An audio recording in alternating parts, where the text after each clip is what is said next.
second.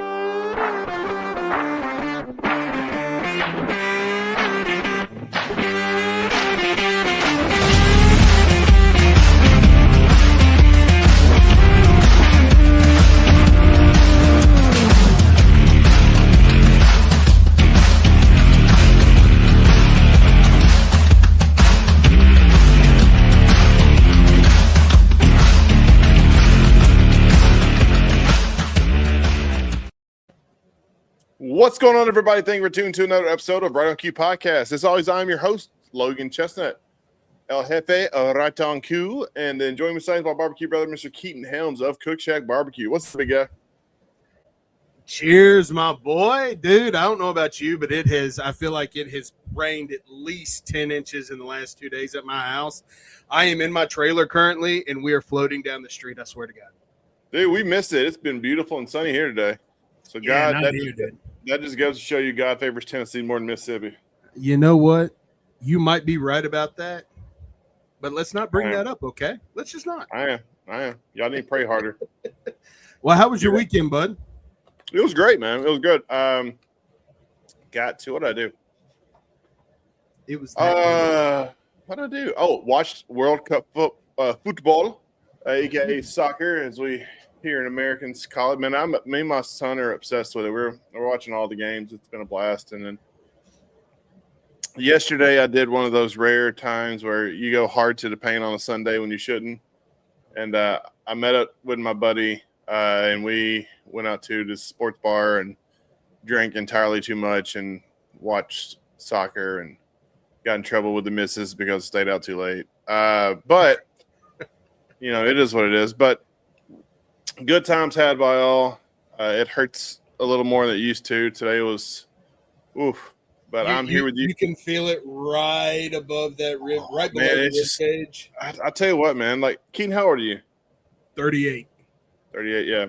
We like, I work with some of the guys that are younger, like in their 20s, and I'm like, man, back when I was your day, like I do a Gatorade, a Pedialyte, and I'm ready to roll, man. You know. And now I'm like, no, man, it hurts. It puts me down. It's a 3-day hangover, man. It hurts. It hurts real bad. But no, man, I'm happy. I'm happy to be here after a long day of work. Talking to you, man. How was your weekend? Dude, my weekend was fantastic.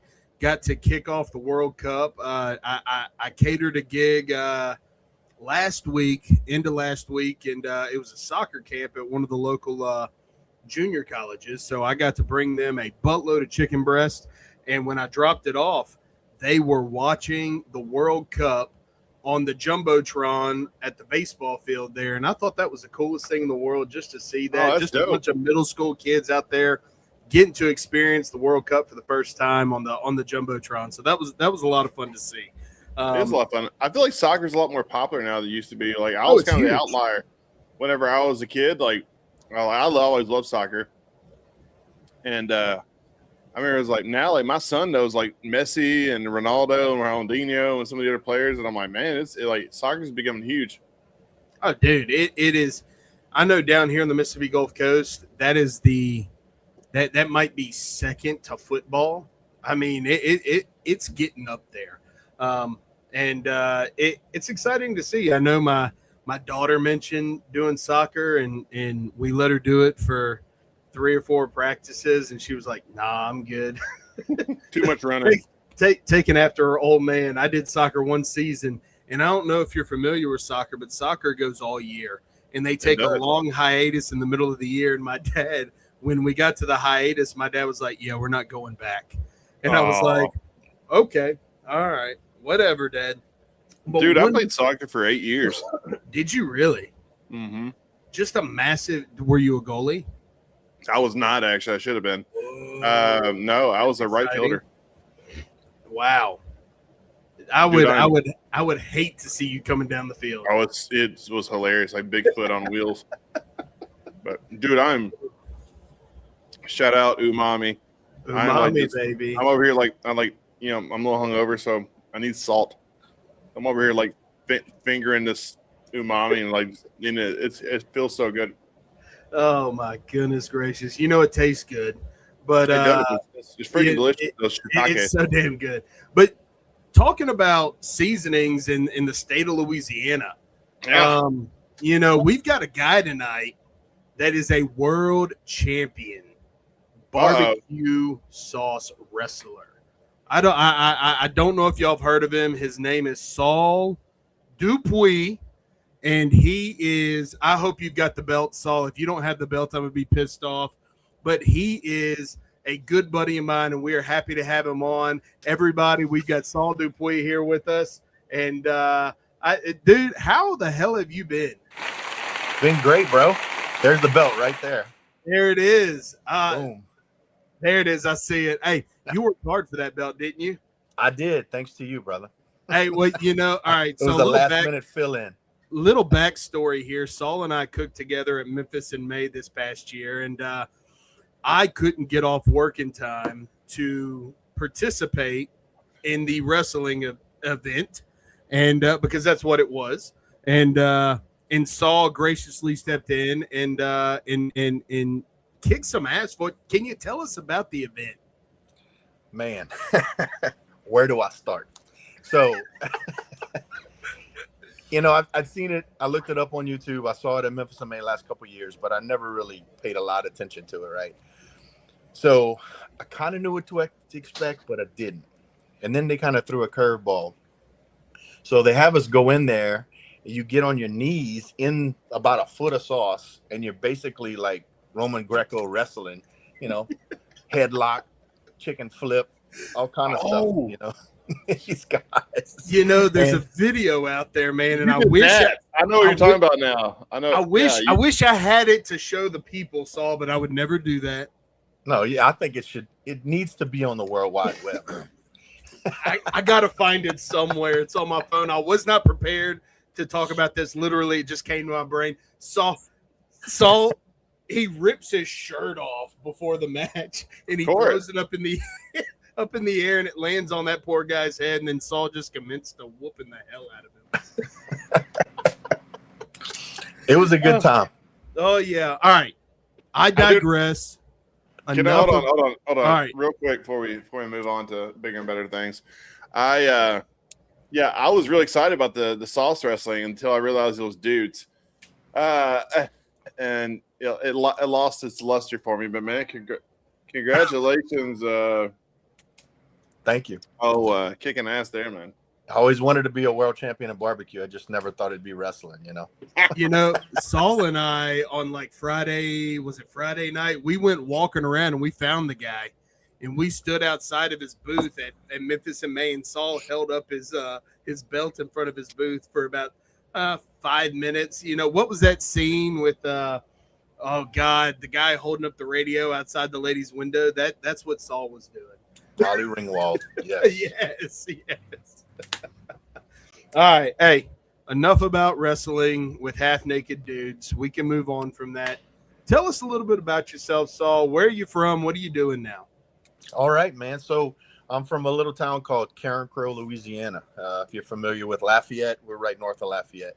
Right in the middle, all the way at the bottom of Louisiana. Cajun culture here. I'm sure everybody's heard of, Raging Cajuns and the Cajun cooking. And I just love this area. But I've always really been into cooking. And I started playing around with barbecue. I got a pellet smoker 10 years ago, and started playing around with it. And got really hooked on it. Started putting out briskets for the fam. Everybody come over man, I'm sure you guys had the same thing. You need to enter a competition, man. Your stuff is really good. And I was like, yeah, you know what? Shit, I'll give it a shot. Well, I gave it a shot and got my ass whipped for about 1.5 years till I figured things out. And that's kind of how my competition barbecue journey started. But the whole reason I started the competition barbecue outside of that was I came up with a barbecue sauce that I've been selling around here. And I wanted to try to promote it. So obviously I started doing competitions to promote it, but I kind of got bit by the competition bug more than the sauce bug. So I put a lot of effort into competitions and taking classes and figuring out what I'm doing, working with flavors, all that good stuff. So yeah, man, kind of in a nutshell, that's pretty much where we're at. I started a co-packing business. We opened in January. So I've been making my own sauce since 2020. And in January, I started a co-packing company where we do wet stuff, just wet stuff, sauces, marinades, glazes, pepper jellies, all that good stuff. So that's kind of what keeps me busy these days, man. That and trying to get as many competitions as I can. But this barbecue life has consumed me, I guess you could say. It's a beautiful thing. It's a two-headed monster, man. It's like you've got work and then you've got work when you go to competitions. And I mean, it's the best of both worlds. It really is, because you're able to have fun and still promote what you do for a living. So that's exciting to see, man. Yeah. Goodness gracious. But so I know we've got a couple of buddies who've got some sauces out that are with you, but I really enjoy your Louisiana style barbecue sauce, and I can get it here at my local Rouse's. Tell us a little bit about that and the flavor profiles that you have to offer right now. So it kind of all started with just stuff that I like to eat around the house. I like a little tang, I like a little sweet, a little smokiness, a little heat. And I grew up, I don't know if you guys are familiar with Jack Miller's barbecue sauce, but it's made right around here. It's a Cajun style mop sauce, but it's really mustard based, and they have a lot of onions in it. So I really thought that was barbecue my whole life. They would sell them on sausage link po' boys for school fundraisers and stuff like that. And that's what barbecue was here forever. I mean, we can make a hell of a rice and gravy, but barbecue in South Louisiana is not really, what we focus on. So anyway, I wanted something that I enjoyed, eating with barbecue. And I kind of just played around with it for a while, but I like to say Louisiana is kind of a mixing pot of people. We've got people from all around that just moved here. And I did the same with my sauce. I took a little inspiration from all the barbecue hot spots. We've got some vinegar for the Carolinas. We've got some, smoky heat from Texas. I've got some sweet stuff from KC. And then I kind of finish it with a little Cajun bang at the end. So it's really a big party in your mouth, to be honest with you. It's not a competition style sauce because it's pretty vinegar heavy, obviously, but everyday barbecue, man, it's really doing well for us down here. And I hope to bring it out there. And you mentioned Rouse's. We are in Rouse's across the Gulf Coast. So we're growing slowly. We're in about 300 locations right now with the sauce. And it's been a fun ride for sure. Yeah, I can't imagine going from scratch to the store shelves. I mean, just that process. I mean, you've got to be a mad scientist in the lab. I mean, how crazy does it get at your co-packing business? Oh, dude, it gets crazy. And that's really my favorite part of it, man. I love when somebody comes to me with an idea and is like, hey, I really like this sauce and these flavors. Can you make that for me? And I'm like, you know what? I'm gonna get in the lab and I'll work on it. And I really think that's kind of what separates us from some of these major co-packers. They expect you to go to them with a recipe. They want to mass produce it and kind of get you out the door. I take you in, treat you like family, like a part of this deal here. We work on developing flavors for you together. And I love doing it. And I quit my job to do this. So, that's awesome. For a while now. What's like the batch size? Like when someone say, I say, hey, Saul, I want you to make a right on cue sauce. What's the starting batch size that you go with? So that's also kind of where we separate ourselves. My minimum batch is 25 cases. So it's usually a 12 bottle case, 12 to 16 ounce bottle. So the minimum batches are much smaller than you get if you go to a major co-packer. And I did that on purpose because when I started, I had nowhere to go. I was making my own stuff in the kitchen. I had rented out a commercial kitchen to make it. Nobody wanted to talk to me unless I ordered a pallet at a time. And I mean, I know you guys understand how, far a dollar stretches these days. It's not very far. So what I really wanted to do was create something where people can kind of test the market and come up with their own thing and just help them out along the way. I've been in the retail business for over 20 years, doing liquor. Sold liquor for a long time, sold food for a long time. So consumer packaged goods is been in my blood for a long time. So I like to think, I have an eye for packaging, and I like to help people out with that too. So you can come to me with an idea and we can build your label. We can get you nutrition facts. We can get you a UPC. We can help you come up with a recipe. We can help you find a cool bottle. I mean, we're really a one-stop shop. But like I said, it's for that small niche, where you may not have $10,000 to spend on a pallet, or, have a $5,000 graphic design label already, So I think that there's an opportunity for it. And I've been really lucky and successful, to this point. So I'm really happy. I got you. Dude. So, going back to your family roots, I know we talked a lot about this at Memphis in May. You were operating out of your grandfather's building, right? Correct. Yeah. So tell us about that transition from where it was to where it is now. What all did you have to do equipment wise? Did you have to bring a bunch of stuff in? Tell us about it. Yeah. So, I'm really big on family and history and keeping true to my roots. And about 6 years ago, I bought my grandparents' home in downtown Carrick Road. We're right across from the church. I mean, you walk out my front door, you see the water tower. And right next door, he had an old liquor store where he sold liquor, packaged liquor for, years. I think the store was built in 1901.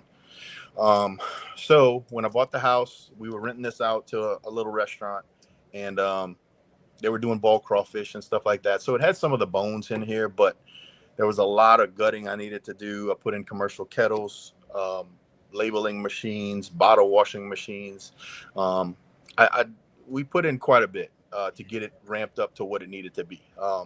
But I wanted to do it in this building to kind of honor him and my family and what they started back here in 1900, I guess. And then even to my Gourmet Road, that's kind of an homage to the road that I grew up on. If you read the back of the bottle, there's a story on it that says, I grew up going to this farm, and my great aunt would cook 3 meals a day. People would come around and eat her food. They would help with the crops, etc. They ended up naming the road Gourmet Road after her gourmet cooking. And that's where I grew up. So I kind of named the sauce after that. And it's a whole big family thing. And I love giving back to my past and staying true to what I can, That is so cool, man. Just, I mean, Thanks, bro. The family history there, you really, I mean, you're all in. I mean, you said it yourself, you quit your job to do this. You started your own business from the ground up, just pushing day in and day out, hustling and grinding. And dude, that's exciting to see. So when you have free time, which is very rare, because he was supposed to come and cook with us in Biloxi next week, and he's a little busy trying to get sauces out to everybody. In your spare time, tell us, I mean, competition wise, what sanctioning body are you focused in mainly? So here, BCA is really big. I try to follow there as much as I can. I'd like to do a couple IBCAs when I can in Texas. I really enjoy cooking in Texas. And then I'm starting to kind of get a good feel for MBN. Hunter and I did one. My buddy Hunter Brown and I did one, and Nakia White did one a couple weeks back before Memphis in May, and it was a cool deal. So I'd like to spend a little more time trying to do some of those MBNs and see what I can get done there. But BCA is probably the biggest one. I do mostly that. I mean, you got what, new cook of the year, 2-3 years ago? I did, yeah. 2024. Yeah, brother. So you haven't been doing this for very long, huh? No, 2023 was my first year competition. I did 2 or 3 of them. Like I said, got my butt whooped pretty good. And then took a bunch of classes, cooked a lot, practiced a lot. And my first competition in 2024, I reserved it. And I was like, holy shit. Okay, well, let's figure this one out. And I got hooked ever since, man. It's once that gets you, bro, it's like, yeah, they were out there fishing. They said the most expensive ribbon you ever get. I always tell my wife, I said that first like non-sanctioned local yokel, contest I did where I drank more beer than I cooked. You get that third place ribbon. I mean, you're hooked. It's like $50,000 later. Here I am. Right. Yes, exactly. Yeah, I wish I was an exaggeration on number, but it's probably far greater than that at this point. I don't want to think about the number, to be honest. No, you can't think about the number. It'll make you throw up. Yep. Yeah, well, me, God. But no, man. That's awesome. Yeah, I tell you what. Memphis in May was my first MBN kind of. It's not technically MBN, but it's MBN sanctioning or not. Style. Yeah. I really liked it. I mean, it was cool. It was a different because I'm so used to cooking KCBS. MBN style, it's different, man. It was nice to $50,000 later to barbecue business. All right, Bubba. Yep, that's fair. But no, it's a cool style. Like, tell me, like, your different sanctioning bodies. Like, which one? Like, what do you like about all the different ones that you cook in? For me, I will say this: like KCBS, I like that. I know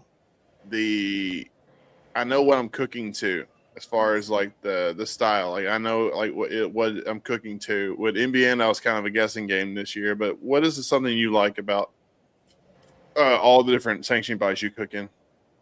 So I think the big thing for like BCA, IBCA, CBA, all that, it's not really sanctioned judges, which is kind of a double-edged sword, right? Not trained judges, sorry, but it kind of gives you a true picture on if you're a good cook or not. Like, do you appeal to the masses? I enjoy that, and I enjoy trying to see what I can do with that. KCBS, I hate building kale boxes. Keating actually built mine at Memphis and May, so thank you for that. And I've done one KCBS. I'd like to do some more. They're just so far from here. Like, there's not really a close one. Yeah.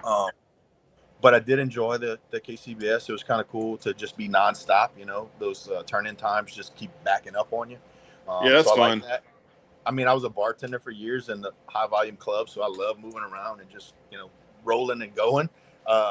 So that was pretty cool. And then MBN, I really like the judge presentation part, man. You can explain to these judges what you've done, can explain to them your process. So it's really cool. I like that. I mean, a little bit of everything, I love them all. Honestly. Yeah. I mean, there's no perfect sanctioning body, but there are some cool aspects of all the different ones. Have you done CBA? Has CBA hit Louisiana yet? Yeah, we actually had our first CBA this year in Lafayette. Operation Smoke Show, which was a BCA sanction, they switched over to CBA, so we got to do one this year. And I will tell you, the cool part about that is the walk-up music. I mean, when that music starts playing and you know it's your song, it's like, that's pretty cool. I think the hardest part is picking the song that you want, though. They do that at a contest about us in Nashville. Smoke on the Shore. And I always pick the stupidest song I can think of. Like, mine's usually like Reading Rainbow theme song, or I would lose it, Logan, if I heard Reading Rainbow. I would lose it. I tried to Eric Cantrell. I tried to get him to let me do the DMX version of Reading Rainbow. I don't know if you've heard that one. If you haven't, guys, after the show, you need to YouTube it right now. But apparently, it had a little too more explicitives in the song that was allowed. So, but yeah, no, I love doing the stupid songs because I love it when some people are like either drunk or tired or they forget what song they chose. So like you hear the walk up song and everybody's just like, huh? Yes, and they're like, oh, me? My wife was hitting me like this. She was like, "Get up, it's your song." Oh my god, it's so funny. So what was your song for CBA? Chopper Style. Yes, Chopper it style, is. Chopper Style. Yes, it is. Did you dance awesome on the way up there? Did you sweetie it? First place brisket, babe. Danced the whole way. Hey, I like. Hey, now let me tell you something, guys. This man right here can cook a hell of a brisket. I got to try it at Memphis in May. Dude, 10s all the way. 1,000%, man. Hell of a brisket. Hey, this dude right here. First off, let's talk a little bit about Memphis in May and the experience that we had. Let's do it. So I know those of you that have seen the show have heard the story about my experience in Memphis in May. And as that show was going on, Saul was like, yeah, that's a tame version, buddy. It's like Tucker Max version of freaking barbecue competition. So it's what, Thursday night? Brisket for you was Friday night, right? Friday, yeah. So Thursday night, we're out all night doing God knows what. Within reason, we weren't doing anything bad, but it was celebrating a late my night. world championship. Yeah. So we got in late, like really late, and then Saul had to be back at what? You were like, man, I got to put this brisket on at like 3. What time did you put it on? 3 in the morning. I think turn-in was like 11, maybe. Dude, 10:30, stupid something like that. early. So Saul goes back to the campsite and he makes himself a little hobo mat out of just what was it? The turf mat. I walk up and it looked like hobos had turned our spot into an encampment. Because he was like, I'm not sleeping in a damn chair. I'm at least be comfortable if I'm out here. Yeah, but we man, had a roll of AstroTurf. Rolled up, so I kind of folded it out and made me like a little hammock with a blanket and a pillow. I text Saul. I'm like, you want some coffee? He goes, please bring me some coffee. Yeah, that was rough. Man. That was a man. rough. Yeah, I tell you what, I will definitely do Memphis again with you, brother. That was a blast. That was a good time. An absolute blast. Oh my goodness. Well, so what's next up on your list? Where are you competing next? I think Morgan City. We have a BCA there, and that's under the bridge, huh? It's under the bridge, which is nice. If it rains, if it's sunny, it's all underneath the bridge right there. It's a cool family atmosphere too. They got stuff for the kids. They got live music usually, so it's a really good one. I think they just bumped the payout this year pretty good, like $12K maybe. Really? So it's a pretty big one. That's exciting, man. Not far from you. You should think about it, bro. Well, so I've got it on my I know we all have got our schedules. I've got it on my schedule. But there is a band playing in New Orleans that my wife heard about, and she's like, I kind of want to go see that. I'm like, we can stop in New Orleans on the way back from Morgan City and go to the concert. What band? Lord Huron. I don't know if you've ever heard of them. Probably not. You know, we like weird music, and that's okay. The only concerns I have about stopping in New Orleans for the concert is, where do I put this trailer? Is it going to get jacked? I don't want it. I don't want to come out from the concert and the trailer be gone. You know what I mean? And there's nowhere easy to park in the city of New Orleans. So where's the concert? It is. It's not the Sanger. I've been there before. It's in the heart. It's over there by the House of Blues. It's not the House of Blues. That's what I was going to think. I was going to guess. Yeah. But yeah, there's definitely no trailer park. No. Logan, have you ever been to New Orleans? Many times. Okay, so you're aware of the lack of street parking in New Orleans. Oh yeah, no, that's where you pee and throw up and drink. I thought that was just like one big public urinal. That's Bourbon Street. We're talking you're talking about what? Are you talking about the French Quarter, or Canal Street, or yeah, I see. Dude, Yeah, New Orleans and Lafayette. Like, I love Lafayette. I've been there a couple times. I went to a wedding there, that big, beautiful Catholic church in the center of town. Dude, we did our first progressive dinner in Lafayette. We started at appetizer at one place, and we had drinks at another place, and we ate dinner at another place, drinks at another place, and dinner. It was like a 5-hour dinner. It was awesome.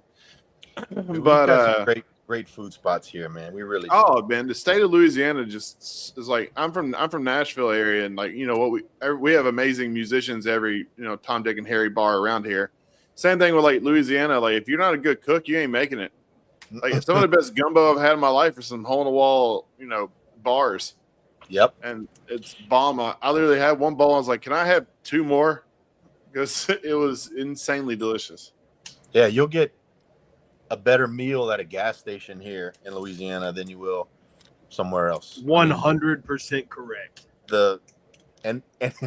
And really, a lot of these food influencers have been coming to Lafayette because there's a feud going on between Lafayette and New Orleans and who has the best food, and we end up winning most of the time.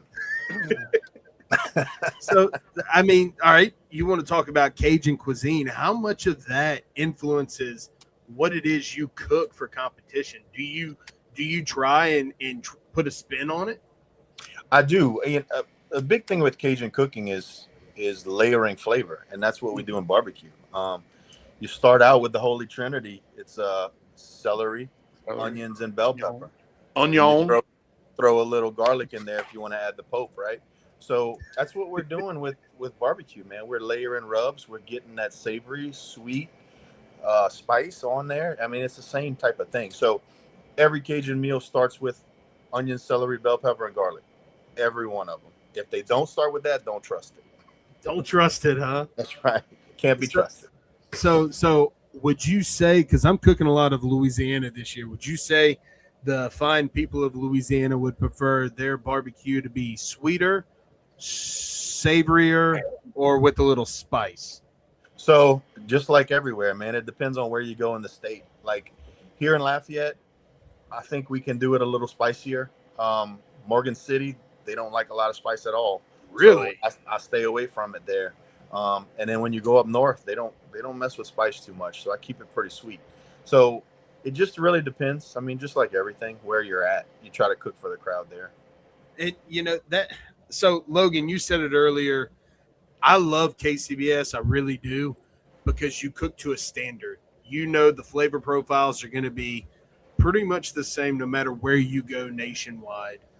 With BCA, CBA, IBCA, Outlaw, all of these other sanctioning bodies, you really now, granted, like you said, Saul, your base layers are going to be very similar. Your base flavors are going to be there, but you do have to tweak a little bit. You got to look at the judges. You got to see, who's sitting at the table today. Are they a little older? Are they younger? Are they female? Are they male? I mean, you really got to play to the judges, so to speak, with these sanctioning bodies. How much of that do you do when you go to a competition? I have a notebook and I try to keep notes based on where I'm at, and I don't geek out too much on it, but I do pay attention to what the judges look like. If it's an older crowd, I back off the salt and I back off the heat, because they just don't want to tolerate that.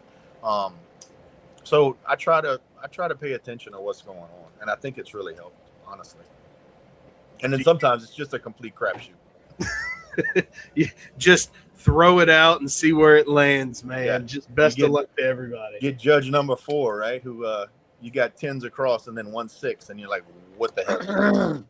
Judge number 4 kick rocks. I always wonder about that, man. Like, I hate that. Like when you're cooking, you're like, especially it's like 999, 999, 999, 989, and then you have one dude like 776. I'm like, who let the vegan in the freaking judge's tent?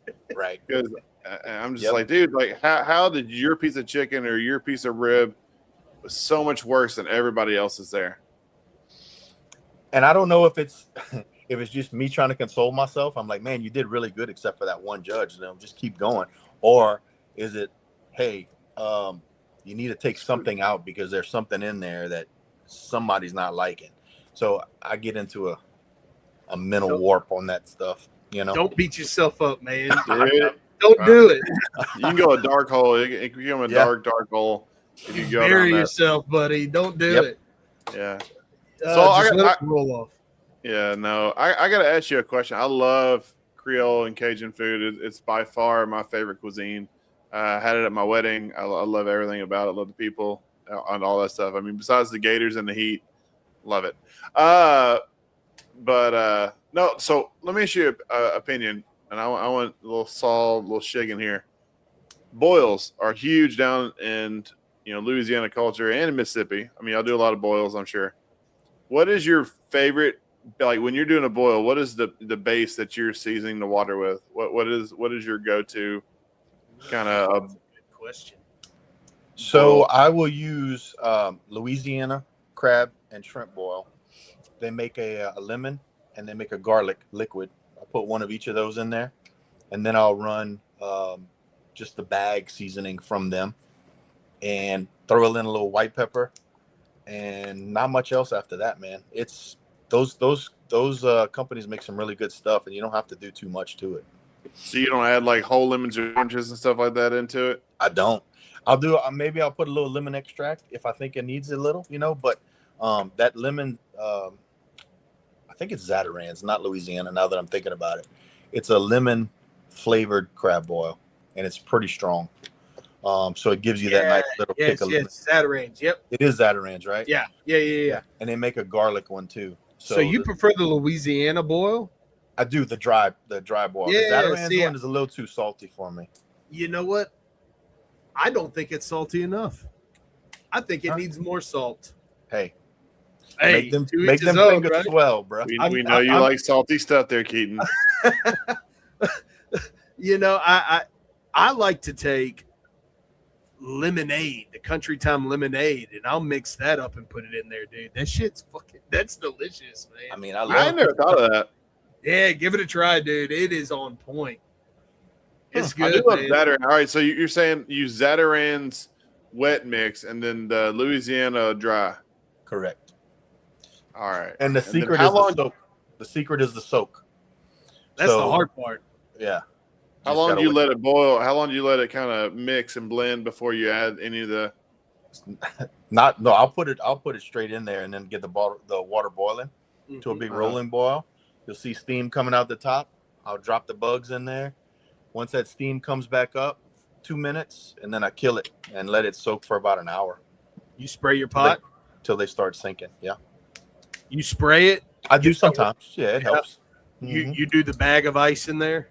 I don't. No, that's too much work, man. I'm usually having a cold pop by then. Cool pop. You got to get that water temp down to like 150 degrees. If not, man, you're going to overcook them. Yeah. Yeah. All right, well, that's why you only run them for 2 minutes. I mean, it's pretty perfect every time I do them. So I get the water boiling and get all the mix in there, and then I get it rolling, and then I'll add the bugs, and then count 2 minutes and then kill it. So it'll take a little while for that steam to start coming out the top. That means you're rolling again with the crawfish in there, or whatever you're boiling. But once you see that steam, I'll time it for 2 minutes and then I'll kill it. So you get in a good cook time on it. But that soak is really what's getting all that flavor back in there. I gotcha. Awesome. Well, I love it. Like, I'm about to do me a bowl here soon. So I was like, hell, I got some Louisiana. We have a lot of Louisiana folks on here lately. So I was like, I gotta, shake some information about some good bowl stuff. We know a thing or two. What you say? I said we know a thing or two about bowling. Oh yeah, y'all know a thing or two about the bowls. I give you that. I give you that, man. No, I'm trying to talk my father-in-law, and we go down there and start redfishing there in the channels there in Louisiana. Man, I love me some damn redfish. Dude, that is my favorite fish of all time. Redfish on the half shell on the grill with some garlic butter and a little seasoning on that, man.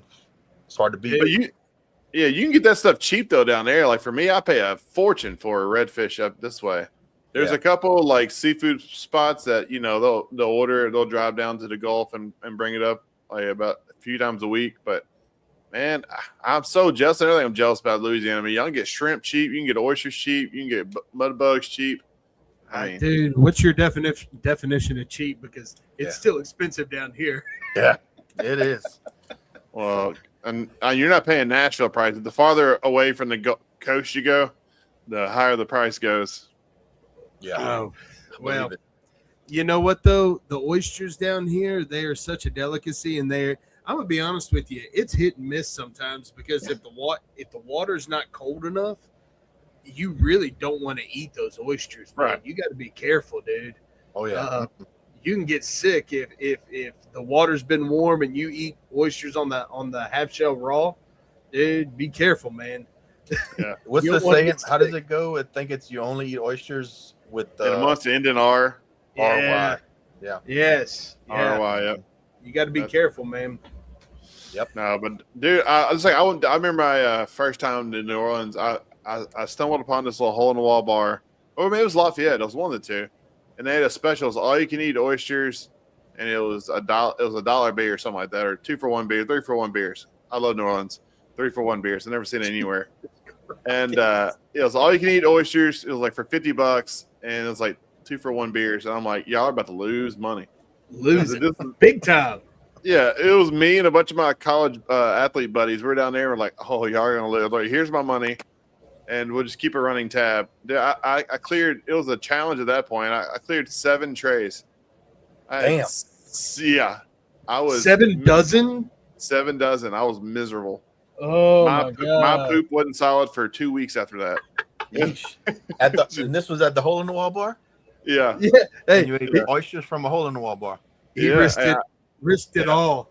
I had the alcohol in the beer, so it just sanitized in my stomach. Yeah, that's how it worked. In my head, that's how it worked. But yeah, that was rough. Oh my God, Logan! I have a whole new respect for your body. Just what it's able to do. I just abuse it. I'm just like, you take it, take it, just get down there. Oh my goodness gracious! No. Oh. Well, Saul, what projects do you have at the shop right now? What are you piddling with? What are you playing with? I know you're a mad scientist with flavors. What do you have working right now of your own products? So I'm actually working on a competition style sauce from Gourmet Road. So it's going to be a little sweeter, more competition centric. I'm working on a rib glaze. I've got some cool flavors I'm playing with. And then something kind of new that nobody's really doing yet that I'm sending you a package actually this week to try out. And I'm curious to see what you think about it. Well, I will give you my unfiltered opinion of it. And you can tweak from there, man. Yeah. That's off air. I got to hear about this.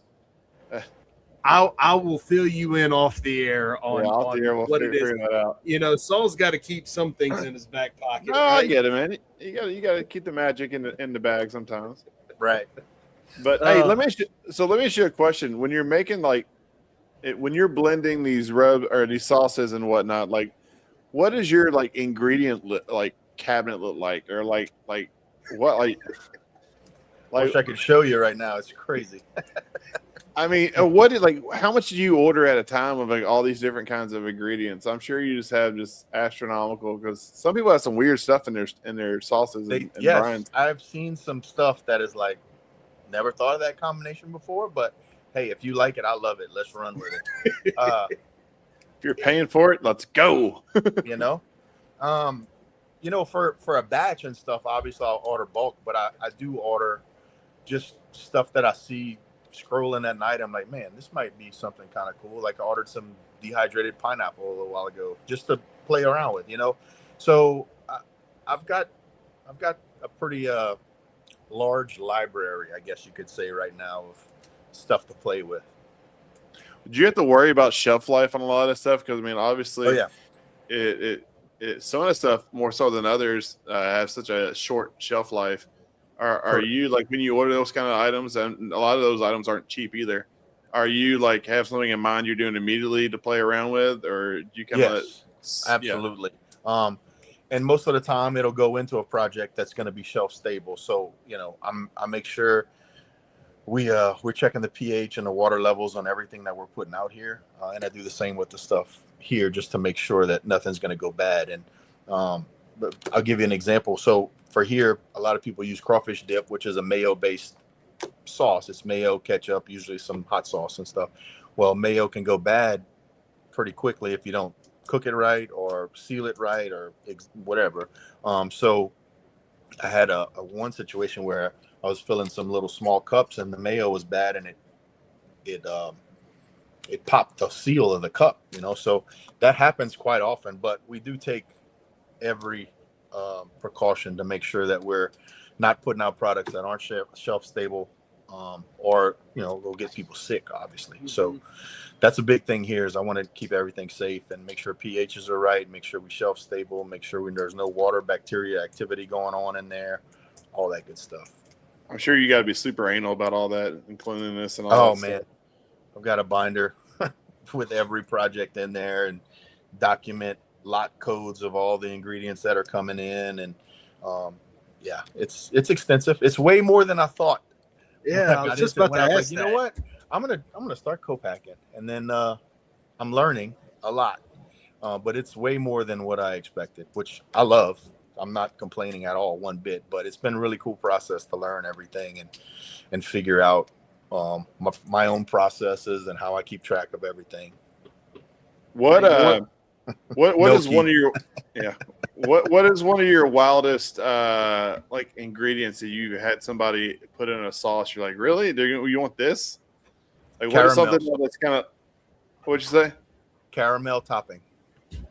Caramel topping, and that did that go into like a barbecue sauce or? Really? Yeah. That's interesting. Yeah. When I saw the recipe, I was like, all right. That's So gonna be it's expensive. caramel and some other fruits, and I'm like, that like a banana split, but in a barbecue sauce. I guess it works.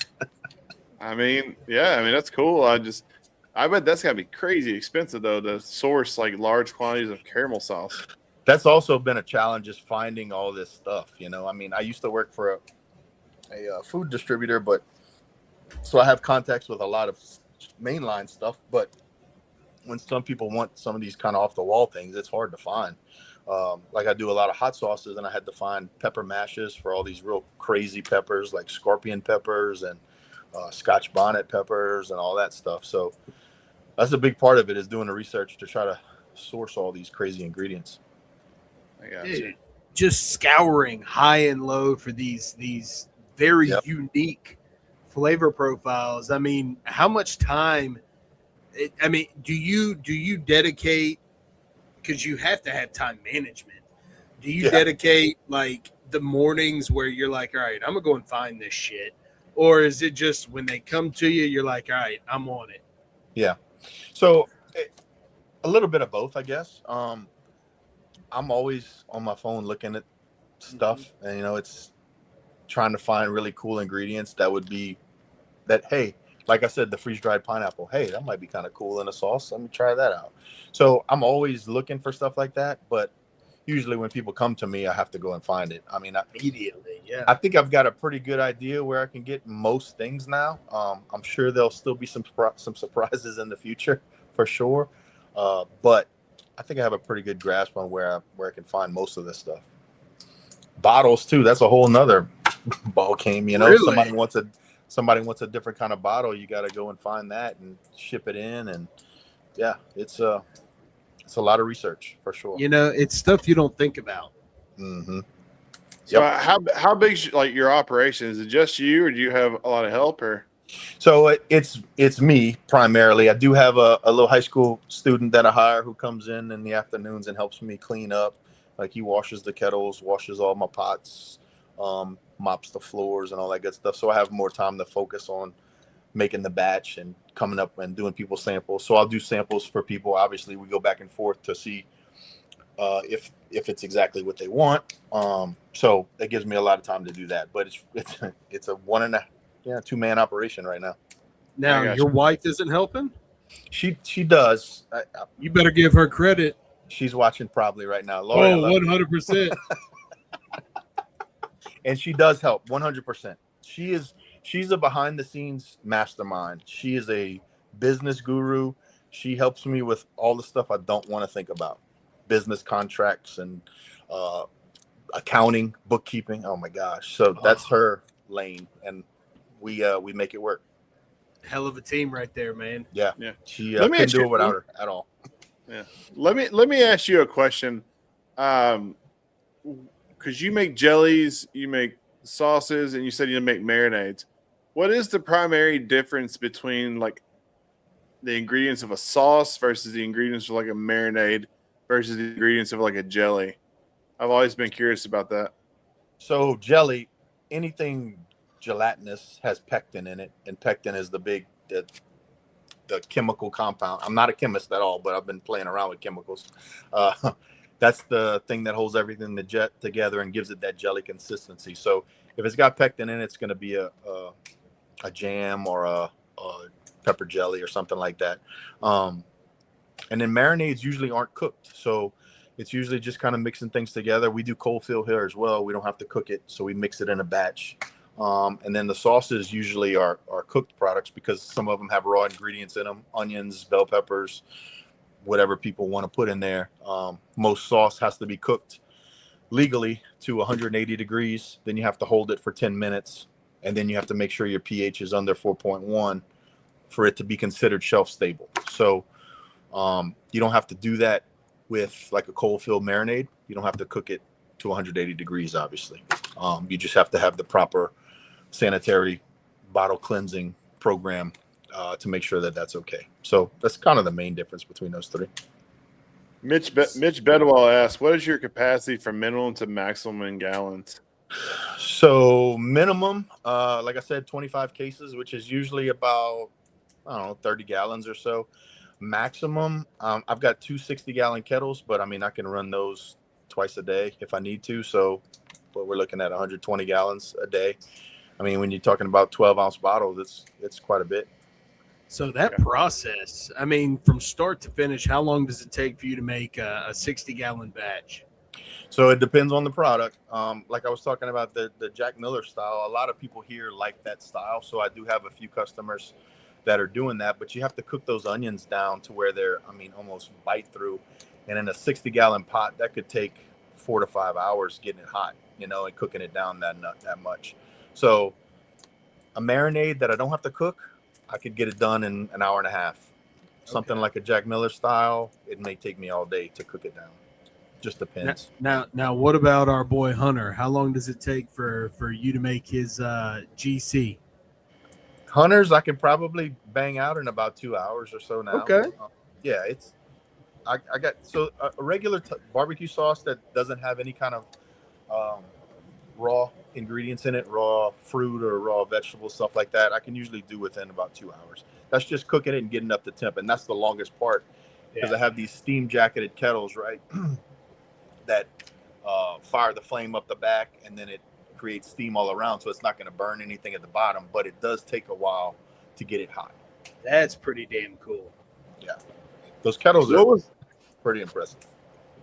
So when you started this company up, what was the most expensive surprise that you encountered, and like what was kind of the hardest thing to get off the ground when it comes to like starting a co-packing company? The equipment purchases were pretty expensive. Labeling machine, 15 to 20 grand. Bottle washing machine, 10 to 15 grand. What's the other big thing I got? The kettles I found on a marketplace, so I got a pretty good deal on them. A lot of schools and stuff will do auctions that they want to get rid of these big kettles, or prisons and stuff. So I picked up a few doing that. But I'd say that bottle washing machine, man, I had no idea that the thing would be that expensive. I mean, all you're doing is inverting bottles on there. It shoots water, sanitized water up there, and then it shoots pressurized air to blow it out. I mean, it's really not that much. Did you say 20,000? Make me vomit, dude. Oh my god. And it's like, it's about the size of an ATM. I mean, it's not a big piece of machinery, Wow. Does that come with a lifetime warranty? I hope so. It comes with that tail light warranty. When you see the tail lights and the warranty's void. Right. So I mean, wife comes in, she'll go and chase that warranty down for me. Right? How easy is it? So, God forbid, knock on wood, a machine breaks down. How easy is it to fix? And if it's not easy to fix, how easy is it for you to find somebody to come in and work on it? So I've only had a couple small issues so far, and I just call the manufacturer and they kind of walk me through it. I haven't had anybody have to come out and do anything crazy. Obviously, electrical, plumbing work and stuff like that, we've had some fixes we needed to do there. But on the actual equipment, these manufacturers are pretty good about walking you through what you need to do. They'll send you parts, etc. Okay. For a small operation, that could be, costly. Yeah. Not only on the repair, but also the loss of profits. The time it takes to repair that kind of stuff, especially if you got to order parts. Yeah. Knock on wood, please. Please. Yeah, man. Oh. All right. So, do you think becoming a co-packer has helped you become a better competition cook? I think it has. I think it's helped with my palate. I think it's helped with my flavor, layering, and identifying certain flavors and things. So, The awards aren't there yet, but I do feel better. Look, man, if you feel like your products that you're producing now are better than when you began, dude, that's all that matters. 100%. Yeah, I mean, 100% believe that. Yeah, without a doubt. Who needs the accolades, right? Not me. Nope. I like my bowling trophies. Speak for yourself. Yeah. What did he say? He said Heath Rouse barbecue helped too, Saul. Yes, it has 100%. Mitch, thank you so much for that. I'm proud to be a part of Team Heath Rouse this year, which has been really cool. I couldn't have done it without him, for sure. Yeah. Awesome. All right, let me ask you a question. There's a lot of great Creole seasonings out there, and honestly, it's one. I'm not a huge barbecue rub fan. I mean, there's some great ones out there. Don't get me wrong, but I love like the one-off like seasonings, like the lemon garlic, or whatever. What is some of your favorite Creole seasonings that you've seen on the market? Man, I got to be honest with you. A lot of these Creole seasonings, and they are everywhere down here, and they all taste really similar. It's always salt, pepper, cayenne, salt, garlic, onion powder, some smoked paprika. It's a really similar profile that they all kind of just tweak a little bit. And that's really was my biggest challenge when I released some rubs down here, because I'm selling a $10.99 rub, and they can get a Creole shaker for $4, and they think that my rub is Creole seasoning when it's not. So I don't know if I don't have a favorite one, man. I use Slap Your Mama a lot. It's not as salty as like the Tony Chachere's and stuff like that. It's a mass produced one. It's pretty good, but I don't use Creole seasoning as much as I used to, man. I like to make my own salt, pepper. I'll add garlic powder, onion powder, kind of do my own thing with it. Do you have a Creole seasoning out there? I do not. No. Are you gonna do? I've got 2 rubs that I've done, but I don't know. Maybe. Are you gonna try and get into the dry co-packing aspect of things? I don't think so, man. I think I want to stick with the wet stuff. Number one, I don't have the space to do dry at all, and down here there's so many dry co-packers. I mean, Targill's probably one of the biggest ones in the country, and it's 10 miles down the road. So, those guys send me their wet, the people that go over there asking about liquids, and I send them my dry people. Same with James Cruz at Deep South in New Orleans. And then I have Trey Moore down the road in Rain. So I really don't want to mess with it. Mitch dry is a bitch. Agreed. Agreed. What is your opinion? I want to circle back to boils for a second. I was doing research on it, and I saw it. You ever seen the boils? It's a bunch of dry seasoning stuff, and they're like damn huge tea bag looking stuff. It's like the bowl in a bag. Essentially, you just kind of let it steep. Do you think those are more gimmicky, or some of them actually are worth their clout? I quit using them because those bags always bust, and it's always like full peppercorns and all kind of crazy stuff that gets all over your crawfish. So I really stay away from those. I think in the beginning, before they started putting out all these really cool liquid stuff, boils, that was the only thing that was out there. So people used it a lot. But I don't mess with it too much. I gotcha. That's fair. Sorry, man. I'm trying to get some cheat codes. I'm an open book. Whatever you need. I got you. All right. Let's of your competition cooking. So we never talked about it. What equipment are you cooking on? Like what is your? I'm a big drum guy. I've got 2 gateways, and then I've got one of the little gateway minis for my chicken, and that's what I roll with, man. I love how easy it is. Dude, it's a chicken cooking machine. It really is. I just love the flavor you can get on those drums. Yeah. I'm usually a one-man show, as we most of us are when we go to these competitions, and loading those things in and out of my trailer are just so easy. I've got backwoods here. I've got a Deep South here. I like the drums, man. They're just easy. Yeah. No, I mean, it's hard to replicate the flavor profile you get off of like that drum charcoal kiss, the drippings on the charcoal, which comes up in, season. I mean, it's hard to replicate that when it comes to, the proteins. And I think that's what's kind of taking the competition world by storm was that actual like grill flavor. Cause we all love, all of us love grilled charcoal kiss flavor and a little char. I think a little char is good for the meat. Yes. But is that kind of the, like, what is the, like in NBN, like those deep south and the cabinet style cookers are like, I say primarily that's what most everybody cooked on down in at Memphis and May. What do you see a lot of down in Louisiana? It's kind of a mixture. You got a lot of drum guys, some a lot of backwoods. Not too many offsets though. We don't see a lot of offset cookers. I don't think we've seen. How many offsets have you seen in BCA? 0. Any? Really? Yeah. Yep. Shocking. Yeah. Well, it's like KCBS. It's primarily outlaws and cans. And some pellets. That's about it. Yeah. We see, like I said, probably backwoods, cans, and pellets is what mostly we see here. I got Every now and then you'll have somebody roll up with an old a CTO or something like that. But yeah, you will see. They're hard to move. Yeah, agreed. Don't take it off. Once it gets up there, it's there, boys. Yep. Yeah, I mounted mine. It stayed until it fell through the floor.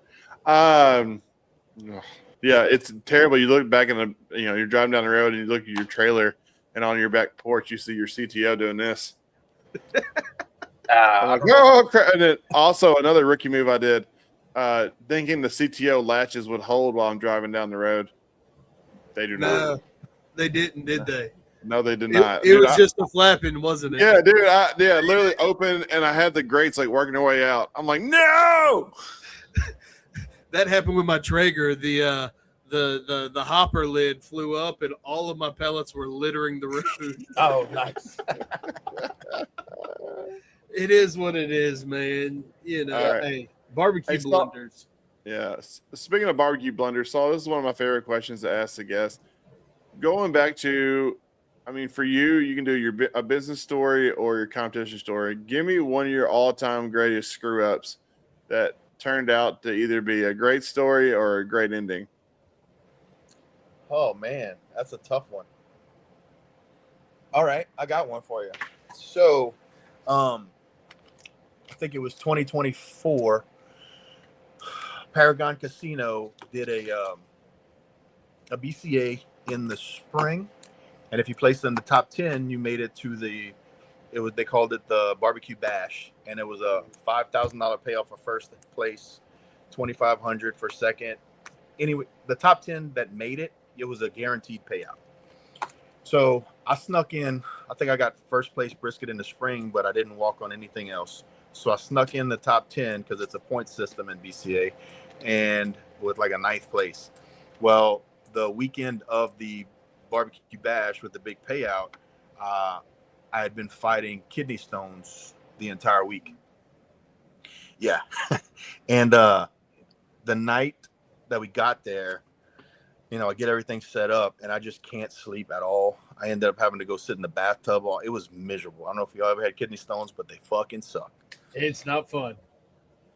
So I got like 1 hour of sleep, man, and I'm not expecting a damn thing at all. I cooked my food, I turned it in, and I'm like, we'll see what happens. Well, they start announcing things, and 5th place chicken. I'm like, all right, cool. Ribs, I think I got like a 4th. I'm like, all right. Well, then I ended up getting the first brisket, and I won the whole fucking thing. And I was like, what? There's no way. What just happened? That this should happen. I'm still fighting freaking kidney stones. It was miserable, but the outcome was pretty cool. So I guess that's your Michael Jordan flu game. Yes. Yeah. That's it. We're gonna make a movie out of that. Yeah, I like it. Michael Jordan flu game. That's awesome, man. Yep, that's awesome. So, Saul, what is one thing in your barbecue competition career that you it's on your bucket list to do? Like what is on your barbecue bucket list when it comes to competition? The Jack. I got to get to the Jack, man. I got one draw this year so far, which I'm not making Biloxi, so I don't have another shot at that one. I got a chance, boys. You do have a shot, so I'll have a bung in there, one of them. I had one last year, and I didn't get pulled, but the Jack's probably at the top of my list. I'd love to do the American Royal, too. I just haven't had a chance to yet. But I think the Jack is the big one. The Jack's on about everybody's. I'm very blessed this past year. I got to check off 2 things, Memphis in May and American Royal off my list. But the Jack, dude, funny, the Jack's 45 minutes from my house. So, like, I go every year, but I've never been, as far as, like, an actual competitor. I go down pretty much to see my barbecue friends and some stuff like that. But it's, the Jack is pretty much the reason why I've jumped up and started cooking pro when I do get a chance to, because that's everybody's like bucket list to go cook the actual Jack Daniels. And I think it also holds kind of a special place in my heart, because I sold Jack Daniels for 20 years, man. 15 years. We went up to that distillery. I've toured it. I've put my heart and soul into putting Jack Daniels out on the street for everybody to drink, and I think it would kind of be a full circle moment for me if I got to do that. Boys, one of those barrel heads, man. Yes. Yeah. That's one of those contests that no one really – I mean, the payout's good, but no one really cares about the payout of that place. It's just going. If they didn't have any payout, I promise you, people would still go. Yep. Oh, yeah. I agree. It's just such a beautiful area too, man. That Lynchburg is just so cool. There's just that little town – Miss Mary Bobo's, that little restaurant where you go and eat family style, man. It's a cool place with the history of Jack, and we went and took a shot at his grave. It's pretty cool out there. Although, fun story about Lynchburg, it's still a dry county. It is. Yeah, it sure is. Make it make sense. It doesn't. That's like, dude, in Kentucky, where I'm from, it's called Christian County, and it's wetter than a river. But then you have Bourbon County, which is drier than a desert, it doesn't make sense. Christian County is wet, Bourbon County is dry. Jack Daniels can't buy in Lynchburg. Doesn't make no sense. It's like wiping for you poopy. Don't make no sense. They get really weird about those liquor laws, man. I don't know what it is, but they get real weird about them. Well, what the crazy thing is, like, if the executive at Jack Daniels Distillery is like, hey, tomorrow Lynchburg is wet, they'd be like, okay, yeah, not a problem. Yeah, whatever you say, boss. And they don't. It's kind of like, and Jack Daniels in that area is like the house of mouse down in Florida. I mean, whatever they say, go. It's crazy. But yeah, that's on my bucket list too, and it's a beautiful place. And the actual Jack Daniels. Have you ever been to the actual like tournament, just visiting or cooking with somebody? Oh, no. I have not. No, dude, it's awesome. I mean, in Texas is. I was trying to like see which state kind of dominates the area, and Texas and Louisiana they hold their ground, man. There's a lot of teams from the South down there. Let me tell you something. If you can cook and win in BCA, CBA, all of those types of stuff, if you can cook and win there, you can win it at the Jack without a doubt. I truly believe that. Except for the dessert category, because dessert category, you got to be in like the Great Bake Off to have a shot, because those desserts are insane. Like I would hire a pastry chef to come be on the team if I make it to the Jack. Yeah, we had 2 guys from the BCA last year that both finished really well. Jacob Kennedy and Adam Gotro did really well up there. Jacob finished 5th. Where did Adam he was in the top 5 too, I think, or right outside it. I don't exactly remember, but they were up there, man. They did pretty well. And those dudes, if you see them show up to a contest, bro, you better be on your A game. Shoo. That's fair. Dudes can cook, man. That's right.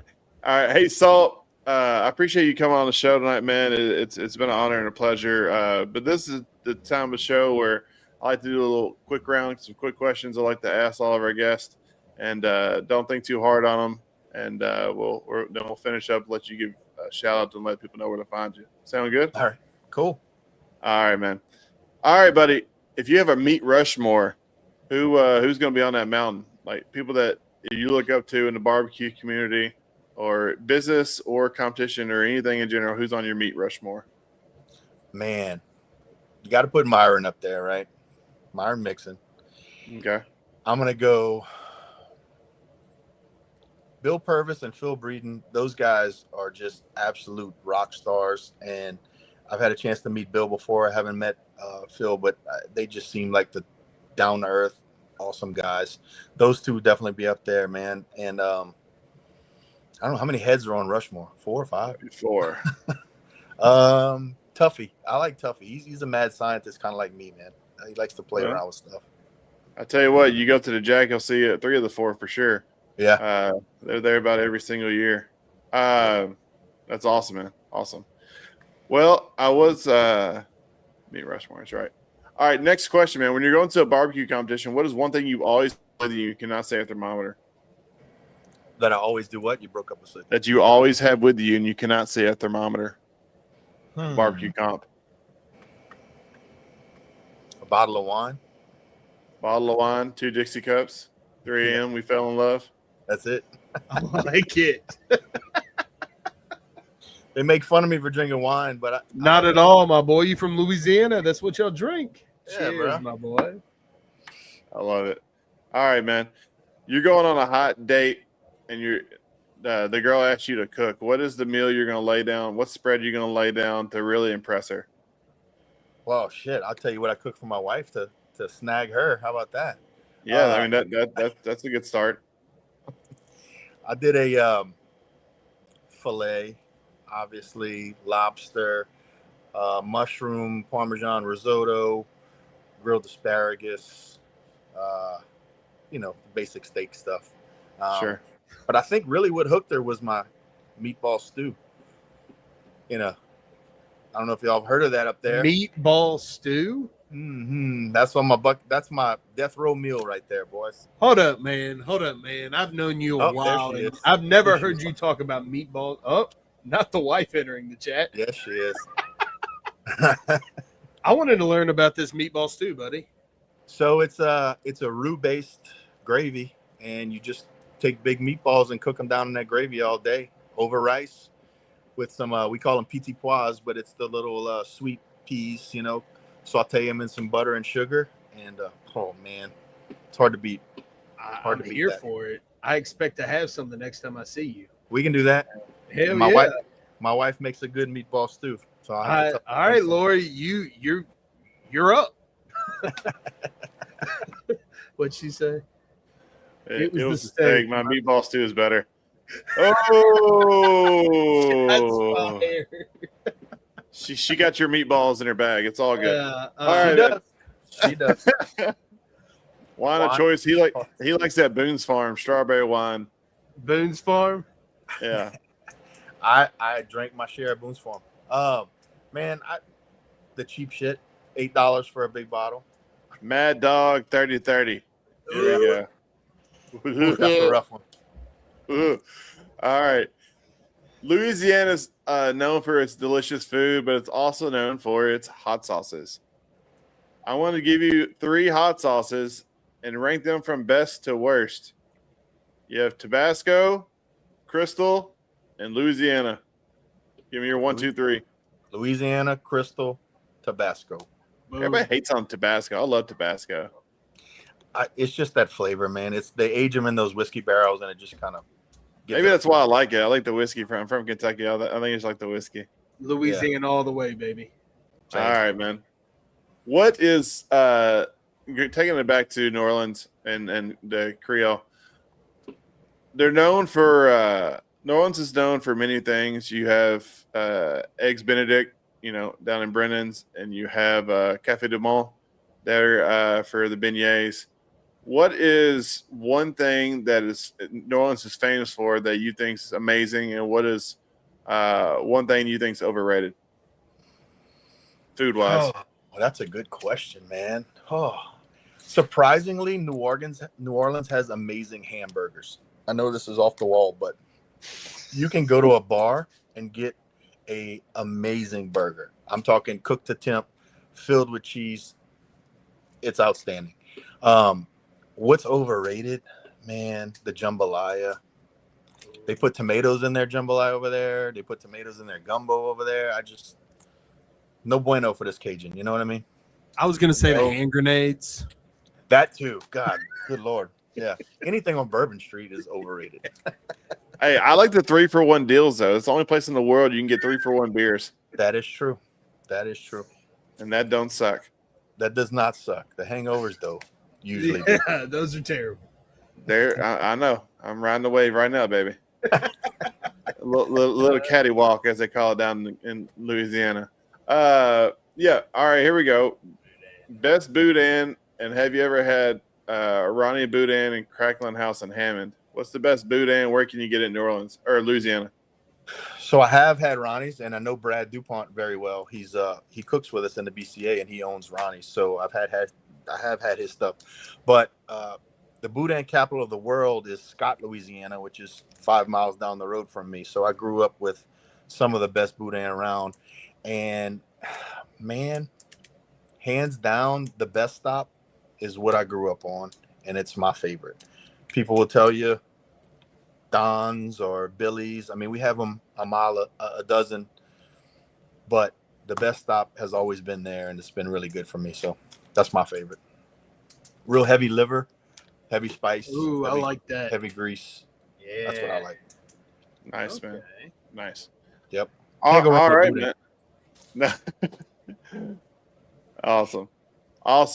All right, man. Saul, well, thank you so much for coming on the show, dude. I truly appreciate it. It's been an honor and a pleasure, and I appreciate all the tips and tricks you got me for my next bowl. I'm going to take that and run with it, and I'm going to claim it as my own. It's all my invention, like all good cooking tricks. All good cooking tricks are. No, man, this is the time of show where if you have any sponsors you want to give a shout out or let people know where they can find you and kind of who you are for at least you mentioned me, Brad. There you go, Brad.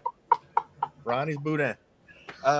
So you can find us at dupuispackage.com for all your co-packing needs. You can find us at gourmetroadsauce.com. Sponsors, so many to mention. I'd love to give a shout out to Heath Rouse Barbecue, Holco Printing, Pendleton Whiskey, man, who am I forgetting? Ace Hardware, and Uncle Bernie at Service Chevrolet.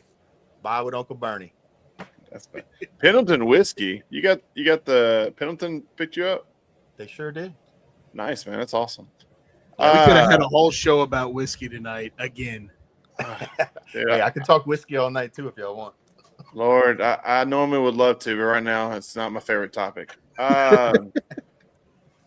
Ooh, yeah, I got that brunch on Bourbon Street feel right now. But no, man, it's been an honor and a pleasure, man. I truly appreciate it. Guys, go check this guy. Go check him out. Check out all of his stuff. You need some sauces made, give him a shot. If I ever decide to throw it in there, I'll definitely be giving you a call, man. I truly appreciate it, buddy. Logan, Keating, thank you guys for having me tonight, man. It was a blast. Had a great time, and look forward to seeing y'all out there on the barbecue trail. Oh, yes, yeah. sir. Man. Hey, take care. Don't go anywhere. We will talk to you in the green room. Yeah. Win in Biloxi for me, bro. Oh yeah, that's right. Go Tigers. I should have had him say it. Damn it! I should have had him say. Hold up. Say it. Say go Tigers. Go Cajuns. Oh, Raging Cajuns. I forgot Lafayette. Go Cajuns. I'm proud of you, Logan. I'm proud of you. You did it. I'm here. I survived. You're a trooper. I don't miss for you guys, man. I love y'all. It was one of those. This is for the fans, not for me. Michael, thank you for the compliment. I appreciate that. No, guys, thank y'all so much. And I know me and Keaton have to apologize. I know we had talked about we're going to start the troll of the week, and we have fumbled it, and we're working on it. We got some really cool graphics printed out. I appreciate all your submissions. So, guys, I'm going to double the giveaway next week. It's going to be a really great one. Make sure you send your submissions. You can private message us, post it on our site under the Troll of the Week page, and we're going to get that rolling. It's going to be fun. I'm excited about it. I've got some great ones. Actually, I posted about our show tonight and Smoking Meat, that the big page of Facebook, Smoking Meat, and some dude trolled us talking about how it was AI garbage, and I said, "All right, buddy, love you too." So I love all the trolls. I can't wait to read everything. I've read some hilarious ones, so we're going to scroll through. Me and Keaton's going to pick out our top 10 favorite, kind of redo David Letterman style. But man, it's going to be fun. Keaton, as always, man, I truly appreciate you coming on and hanging out. It's always a pleasure to talk to you. So yeah, man, we survived. I'm here. That's good. You got anything else to say? Another day, man. Maybe. If my wife lets me live, we'll see. But man, Keaton, you got anything to tell people before we let them go? I want to give one. Yep, go for it. Nope. Real quick, man. I always forget to do this, and I can't do it. As you see on the line below us, I want to give a huge shout out to Smoky Woods Barbecue, Smoky Woods wood for all your Smoky Woods for all your barbecue fuel needs. God, I can't talk tonight. I apologize, guys. I love it. Best charcoal, best wood, best pellets out on the market. I just can't talk tonight. Also, a big shout out to the barbecue bus, man. Barbecue bus, this helps the Right On Cue keep powering on. Guys, check out Barbecue Bus for all their amazing brines and rubs. Stuff is taking over the world and the competition scene. Their peep show is one. I mean, it's damn near a staple now. As is their dude. If you guys hadn't had their pork show, holy crap, it's so stinking good. Highly recommend getting some. Check it out. And Brian is an amazing dude, so I always love supporting him. But yep, no, that was all. I just want to give a shout out to our sponsors, as I sometimes forget to do that. And yeah, but no, go ahead, Keaton. All right, look. We had them on the show a month or two ago, the Delgado family. Keith, I'll see you this weekend. But the Delgado family with Quattro D drums. Yes. We ordered my daughter a little shorty, and it came in today. And it's pink, and it's beautiful. And if you haven't seen it, I posted on my social media earlier today. My daughter got home in the middle of this podcast, so when I leave here, I'm gonna go surprise her. I've got it set up on the back porch, man. I am so excited. You got to video record that, man. You got. 100%. Bobby already told me, he was like, "You have to record it and send it to me." So I will get it and I'll post it for y'all to see. She's gonna love it, man. But that's awesome. That sounds dope. I can't wait to see that. Oh yeah. And shout out Quattro D. Awesome John's even better dude. But all right, guys, that's our show tonight. If you like what you heard and heard what you liked. Wait, take that, spin it around, reverse it. You know what I mean. Make sure you give us a like, follow, subscribe. I mean, show us your love. If you didn't get to catch us live tonight, make sure you can always check us on Spotify and Apple. I'm about to drop the remaining episodes, so look out for that. And guys, I appreciate everything. I love y'all so much. We look forward to seeing you week in and week out here on Right On Cue. So without further ado, man, when it comes to barbecue, make sure you're always right on cue. Later. That's all, folks.